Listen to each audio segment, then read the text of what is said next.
रिलायंस के founder Dhirubhai Ambani, Adani group के founder Gautam Adani,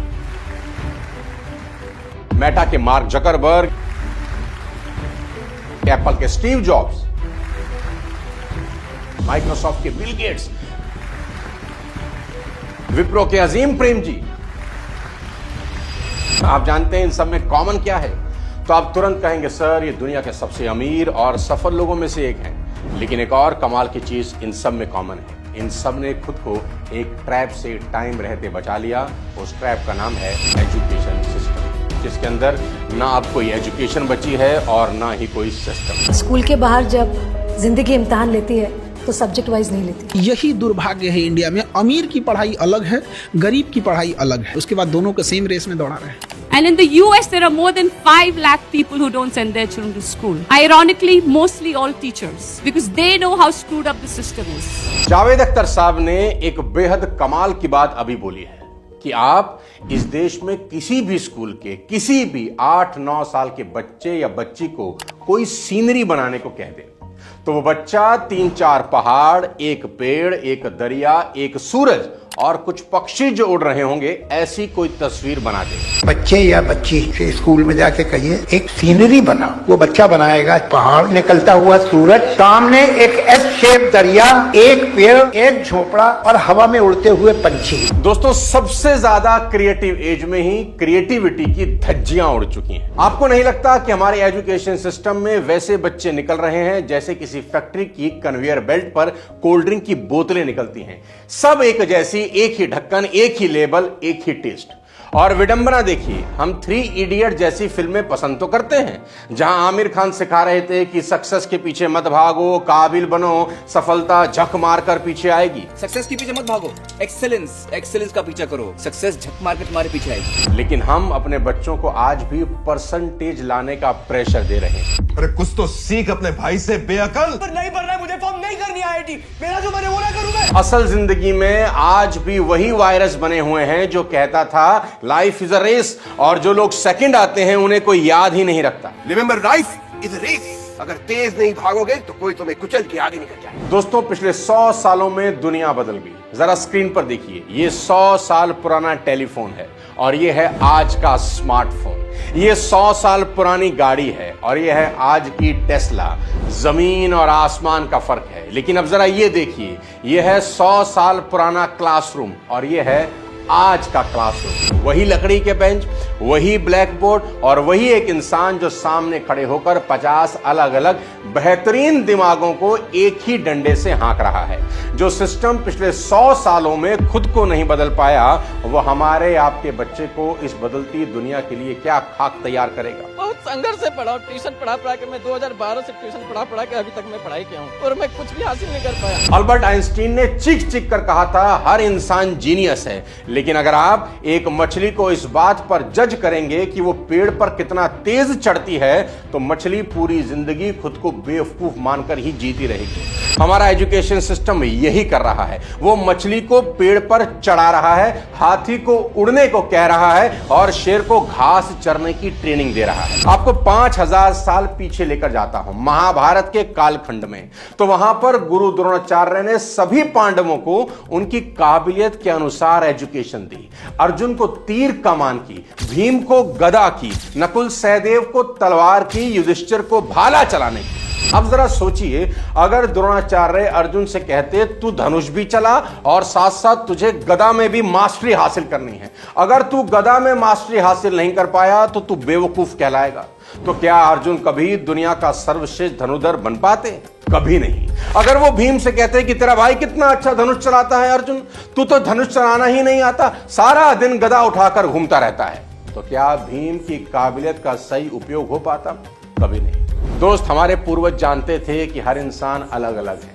वो समझते थे कि मछली पेड़ पर नहीं चढ़ सकती, सबकी काबिलियत अलग होती है, सबका हुनर अलग होता है और उसी के हिसाब से सबकी परवरिश की जाती है। यहां तो एक ही लाठी से सभी हाँके जा रहे हैं। अब जरा सोचिए, अगर सचिन तेंदुलकर को उनके पिता जबरदस्ती ट्रिग्नोमेट्री और हिस्ट्री रटने के लिए कमरे में बंद कर देते तो क्या आज देश को क्रिकेट का भगवान मिलता? अगर लता मंगेशकर को केमिस्ट्री के इक्वेशन याद करने पर मजबूर किया जाता तो क्या वो आवाज पूरी दुनिया में कभी गूंजती? कभी नहीं। एजुकेशन सिस्टम का सत्यानाश जिस आदमी ने किया उसका नाम था लॉर्ड मैक्लॉय। साल था 1835, हम गुलाम थे। उसने ब्रिटिश पार्लियामेंट में एक प्रपोजल रखा। उसने कहा हमें एक ऐसी क्लास तैयार करनी है जो रंग और खून से तो भारतीय हो पर पसंद, राय और दिमाग से बिल्कुल अंग्रेज हो। उसने हमारे महान गुरुकुल सिस्टम को तबाह कर दिया। गुरुकुल हमें मालिक बनना सिखाते थे और मैकाले को नौकर चाहिए थे। उसने एक ऐसा सिस्टम बनाया जहां क्लर्क से लेकर सिपाही तक हर कोई ब्रिटिश हुकूमत का हुक्म बजाए। अंग्रेज चले गए लेकिन मैकाले का वो जहर आज भी हमारे स्कूलों के सिलेबस में बह रहा है। आज भी हम वही क्लर्क पैदा कर रहे हैं, बस अब वो फाइलों की जगह लैपटॉप पर सर झुकाए बैठे हैं। लॉर्ड मैक्लॉय का मकसद हमें एजुकेटेड करना नहीं था, उसका मकसद था भारत की रीढ़ की हड्डी को तोड़ देना। हमारे पूर्वज बेहद समझदार थे दोस्त। वो समझते थे कि गुरुकुल में शिक्षा का मतलब रट्टा मारना नहीं था। वहां शास्त्र के साथ शस्त्र भी सिखाया जाता था, संगीत की एजुकेशन भी दी जाती थी, राजनीति शास्त्र से लेकर व्यापार तक सब सिखाया जाता था। हर बच्चे का कैरेक्टर निर्माण किया जाता था और सबसे अहम बात, हर बच्चे को उसके नेचर और उसकी काबिलियत के हिसाब से पढ़ाया जाता था। हमने वो सब छोड़ दिया और जानते हैं क्या अपनाया? एक ऐसा ग्रेडिंग सिस्टम जो कहता है अगर आपके 95% मार्क्स आए तो आप भगवान हो और अगर 40% आए तो कचरा हो आप। हम उस रामानुज के देश से हैं जो कॉलेज में फेल हो गए थे दोस्त, क्योंकि उनका मन सिर्फ मैथ्स में लगता था। आज का सिस्टम रामानुज साहब को चपरासी की नौकरी भी शायद नहीं देगा। क्या हम एक ऐसे समाज में रहना चाहते हैं जहां एक कागज का टुकड़ा ही तय करेगा कि आप कितने बुद्धिमान हैं? एक ऑनेस्ट सवाल आपसे पूछता हूं, सच सच मुझे बताना दिल पर हाथ रखकर, क्या कॉलेज ने आपको सही तरीके से कम्युनिकेशन स्किल सिखाई कि कब बोलना है, कैसे बोलना है, कहां नहीं बोलना, कहां चुप रहना है, सुनना कैसे होता है? कोई नहीं सिखाता। प्रॉपर सेल्स कोई कॉलेज सिखा रहा है कि नेगोशिएशन कैसे की जाती है, कोल्ड कॉलिंग करके अपॉइंटमेंट कैसे बुक की जाती है, रिजेक्शंस को हैंडल कैसे किया जाता है, लॉ ऑफ एवरेज किसको बोलते हैं? कोई नहीं सिखाता। फाइनेंशियल एजुकेशन कहीं नहीं दी जाती कि पैसे का सही इस्तेमाल कैसे किया जाता है, पैसे को कहां लगाया जाता है, कहां बचाया जाता है। कौन सिखा रहा है बच्चों को कि इंसान अपने कमाने की वजह से अमीर और गरीब नहीं होता, बल्कि अपने खर्च की आदत की वजह से अमीर और गरीब होता है? बच्चों को कौन बता रहा है कंपाउंडिंग का फायदा कैसे उठाया जाता है, इन्फ्लेशन को कैसे हराया जाता है? जिंदगी में सही मायने में क्या एसेट्स हैं, क्या लायबिलिटीज, कौन बता रहा है बच्चों? फाइनेंशियल एजुकेशन के नाम पर कई स्कूल और कॉलेज में नील बटा सन्नाटा है।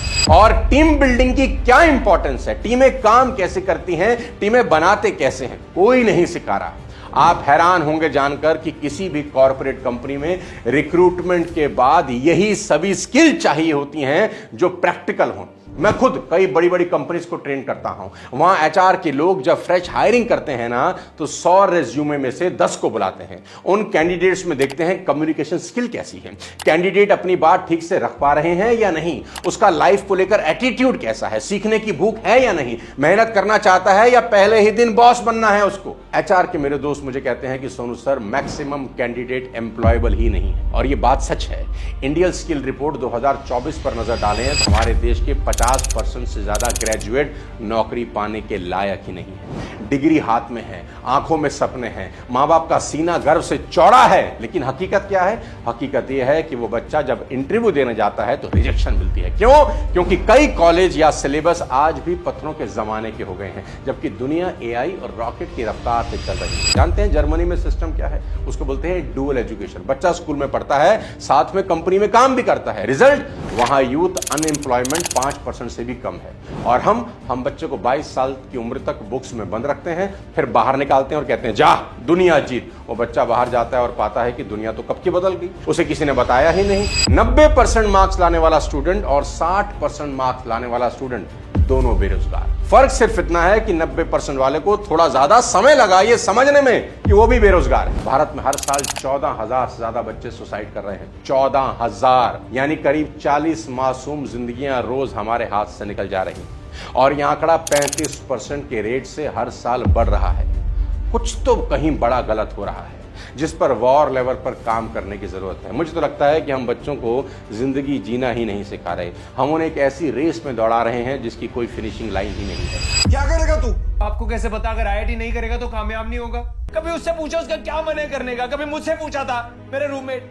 वो भी आया आईआईटी में अपने माँ बाप के सपना पूरा करने, सुसाइड कर लिया उसने, नहीं हो पाया उससे। और मैं तो यहां तक कहता हूं कि हर बच्चा जीनियस ही पैदा होता है। स्कूल और घर उसके सॉफ्टवेयर में छेड़छाड़ कर रहे हैं, उसको खराब कर रहे हैं। स्कूल उसे एक ऐसे सिलेबस के पिंजरे में बंद कर रहे हैं जहां मार्क्स के अलावा कुछ और सोचना गुनाह माना जाता है। हम अपने झूठे सोशल स्टेटस के चक्कर में उस नन्हे से दिमाग को एक ऐसी कन्वेयर बेल्ट पर चढ़ा देते हैं जो उसे काबिल इंसान नहीं बल्कि एक आज्ञाकारी नौकर बनाकर बाहर फेंकती है। मुझे नहीं समझ आती इंजीनियरिंग, बन भी गया ना तो बहुत खराब इंजीनियर बनूंगा। हंसेंगे लोग। पहले लोग कहते थे कि पढ़ोगे लिखोगे बनोगे नवाब, खेलोगे कूदोगे होगे खराब।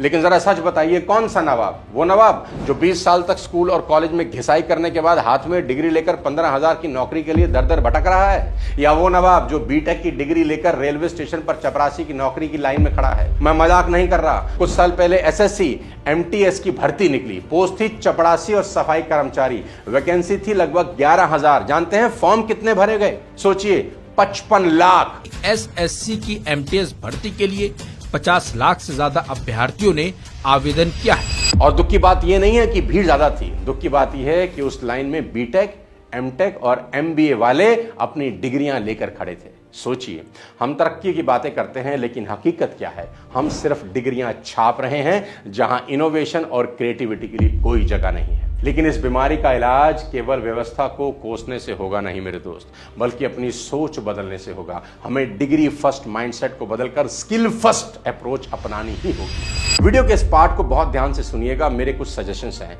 जो हमें इंप्लीमेंट कर लेने चाहिए तुरंत अपने एजुकेशन सिस्टम के अंदर। सबसे पहले, रटने वाली एजुकेशन खत्म करनी होगी।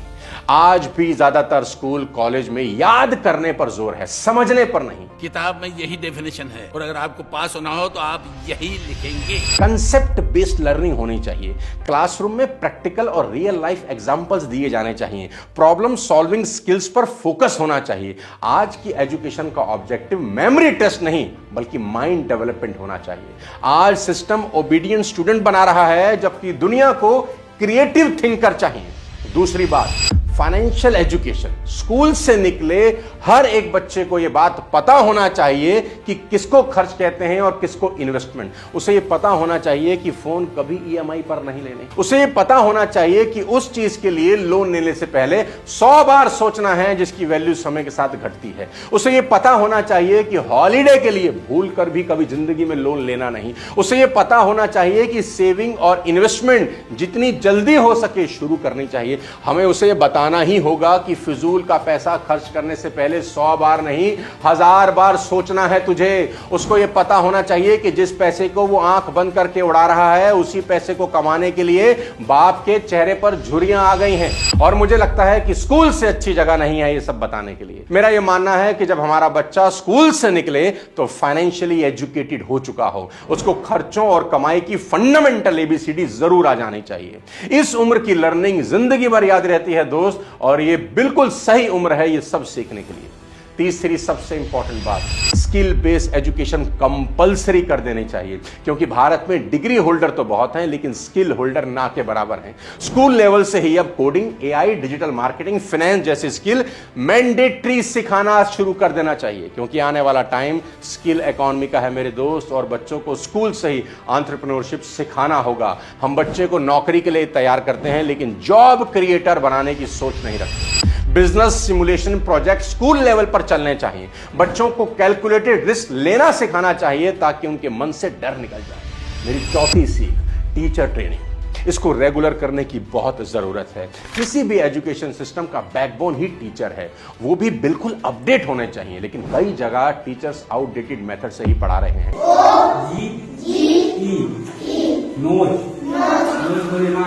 बच्चों को पढ़ाइए सर। 11 का स्पेलिंग 11 है AEAI। मेरे हिसाब से कंटिन्यूस टीचर ट्रेनिंग होनी चाहिए और परफॉर्मेंस बेस्ड इवैल्यूएशन भी होना चाहिए। मॉडर्न टीचिंग टूल से हमारे सभी टीचर्स इक्विप्ड होने चाहिए, क्योंकि एक इंस्पायर्ड टीचर हजारों नहीं लाखों जिंदगियां बदल सकता है। पांचवी चीज, इमोशनल एंड लाइफ एजुकेशन को करिकुलम में शामिल करना। भारत में बच्चे मैथ सीखते हैं लेकिन स्ट्रेस हैंडल करना नहीं सीखते। मेंटल हेल्थ एजुकेशन पर क्लासेस होनी चाहिए। आज के दौर की सबसे ज्यादा मांग है। छोटे छोटे बच्चे स्ट्रेस में हैं, डिप्रेशन में हैं। हमने तो अपने टाइम में ये वर्ड ही नहीं सुने थे यार, ना तो स्ट्रेस सुना था ना डिप्रेशन सुना था। मेंटल हेल्थ आज पूरी दुनिया का सबसे बड़ा हॉट टॉपिक है। हमें इसे इमीडिएटली हर स्कूल और कॉलेज में पढ़ाना शुरू कर देना चाहिए। कम्युनिकेशन स्किल पर लगातार लेक्चर होने चाहिए, क्योंकि यही स्किल डिसाइड करती है कि आगे चल के आपको सम्मान मिलेगा या अपमान। मेरा यह मानना है 7th 8th क्लास के बाद हर रोज एक पीरियड कम्युनिकेशन स्किल्स को बेटर करने का होना ही चाहिए। ये एक स्किल आपको दुनिया में लीडर बना सकती है। और भी कई सॉफ्ट स्किल हैं दोस्त, स्कूल और कॉलेज के करिकुलम में ऐड जरूर होनी चाहिए। टाइम मैनेजमेंट से लेकर सोशल मीडिया तक, सिविक सेंस से लेकर अपने रूट्स और कल्चर तक बहुत कुछ है जो स्कूल कॉलेज लेवल से शुरू हो जाना चाहिए। मेरा ये मानना है लाइफ स्किल के बिना एजुकेशन अधूरी है, और जिस दिन हम बच्चे की मार्कशीट से ज्यादा उसके कैरेक्टर और क्रिएटिविटी पर प्राउड करना शुरू कर देंगे ना, उस दिन मैकाले का बनाया या ढांचा खुद ब खुद ढह जाएगा। वीडियो अगर पसंद आया हो तो पूरे देश में फैला दो, कोने कोने में शेयर कर दो, ताकि ज्यादा से ज्यादा पहुंच सके और वहां पहुंच सके जहां मैं चाहता हूं। अगले किसी और वीडियो के साथ फिर आपसे मुलाकात करूंगा। पढ़ते रहिए। जय हिंद।